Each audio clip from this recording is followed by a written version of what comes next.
Hello বন্ধুরা, চলে এসেছি আবার একটা আমাদের নতুন ভ্লগে। আজ শুক্রবার।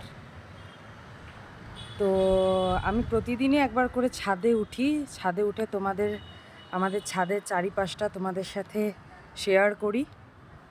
এ দেখো, চারিদিকে সবার বাড়ি ঘর সবারই আছে। তো চলো, এটা আমাদের ছাদ। এটা আমাদের পুরোটাই বাড়ির ছাদ, টোটালটাই আমাদের বাড়ির ছাদ। তো প্রতিদিনই এখানে উঠে আমি সকালের ভিডিওটা শুরু করি। আমার বেশ ভালো লাগে এই চারিদিকের গাছপালা এগুলো দেখতে, সকালবেলা বেশ ভালোই লাগে। তাই জন্য আমি সকালবেলা ছাদে যখন আসি তো সকালের ভিডিওটা এখান দিয়েই শুরু করি।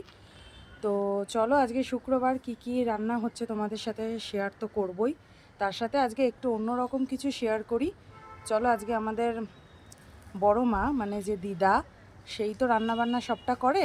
তো কি কি সবজি কাটছে বড় মা তোমাদেরকে তুলে ধরি, চলো।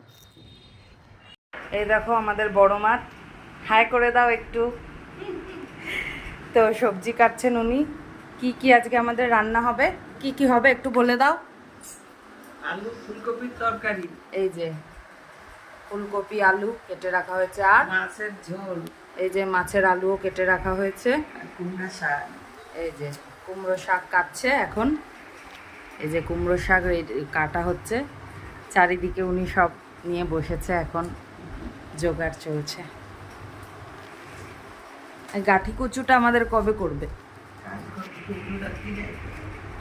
কালকে হবে গাঠি কচু। ওনার নাতি বাড়ি আসবে, মেজো নাতি, কালকে করবে। আর ওই যে ডিকির মধ্যে অনেক রকম সবজি আছে, ফ্রিজের ডিকিটার মধ্যে সব রকম সবজি আছে। তো এগুলো অন্য দিন অন্য সময় হয়তো করবে। যাই হোক, আজকে আমাদের এই সবই রান্না হচ্ছে। তো কী মাছও হচ্ছে দেখাই। আজ আমাদের মৃগেল মাছ হবে। আজকে মৃগেল মাছ আনা হয়েছে, খুব ভালো মাছ। তোমরা খেয়ে বলো কেমন খেতে। আমি তো ফার্স্ট টাইম খাবো, তার স্বাদটাও নেব কীরকম। আর কয়েকটি মাগুর মাছ আনা হয়েছে, অল্প অল্প মাগুর মাছ আনা হয়েছে, এটাও হবে।